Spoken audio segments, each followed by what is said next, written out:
Eto si Eman. Napapagod at nagsasawa na.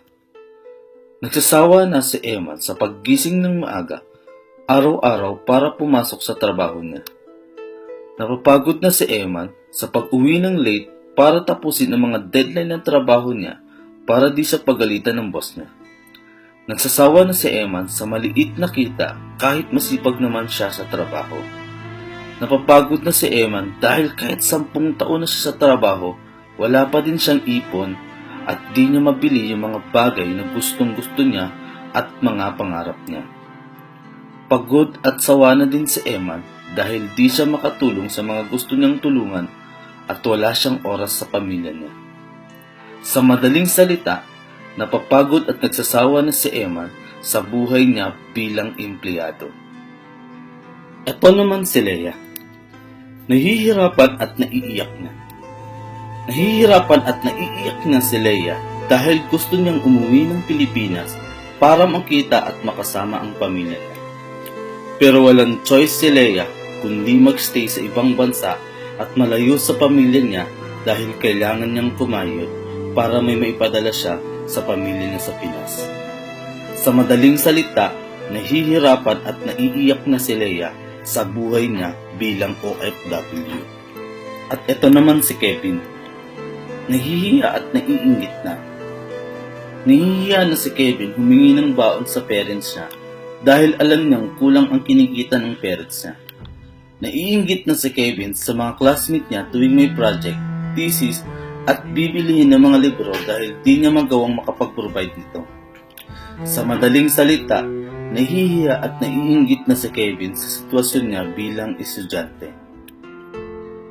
Kaibigan, napapagod at nagsasawa ka na ba katulad ni Eman? Nahihirapan at naiiyak ka na din ba katulad ni Leia? The sad reality is maraming Pinoy ang napapagod at nagsasawa na sa trabaho nila.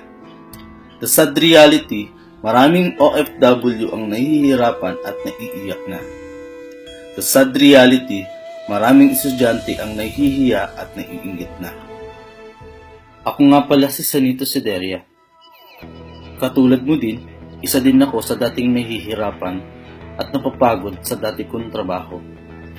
Katulad ng marami, dati rin akong nagsasawa at naiiyak na dahil sa sahod na kulang at paulit-ulit na utang. Sa video na to, ipapakita ko sa iyo na worth it panoorin ang 30 minutes video training na hinanda ko para sa iyo. Dahil sa video training na hinanda ko, malalaman mo kung paano ka makakailis sa hirap na naranasan mo ngayon.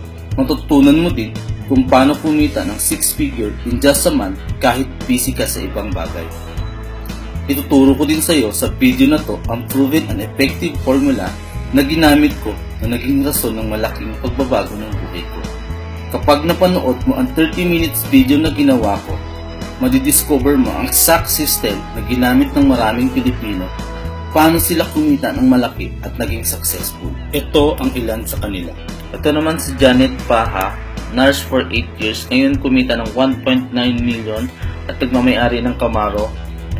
Ito naman si Philip Gunawon, dating OFW from Spain, nag-work sa ABS-CBN ng 10 taon. Ngayon, kumita ng 1.2 million at nagmamayari ng Camaro. Ito naman si Rod Vincent Pante, registered nurse, nag-work as a call center agent. Ngayon, kumita ng 1.7 million and driving his own Ford Mustang. And ito naman si Ogie Pasibugan, a dropout student from FEU, kumita ng 2.7 at nagmamayari ng Camaro. Ito naman si David John Papa, fresh graduate, HRM student from Siena College, Counter-Strike player, ngayon kumita ng 1.3 million at driving a Montero Sport and a Dodge Challenger. Ilan sila sa mga kumita gamit ang proven system na to. Para mapanood mo yung 30 minutes video na ginawa ko, ang kailangan mo lang gawin ay i-click ang Give Me Access Now button na makikita mo sa website na to. After mo maklik ang Give Me Access Now button, ito yung mangyayari. So, ang kailangan mo lang gawin is click yung OK. After clicking the OK, ma-redirect ka na doon sa mismong video training. Okay? So after madredirect, magkakaroon ka rin ng notification sa iyong Facebook na kung saan doon ko ibibigay sa iyo yung pinaka-access ng video training. So click the Give Me Access Now button na makikita mo sa website na to. Go ahead, do it now, and I'll see you in the next video.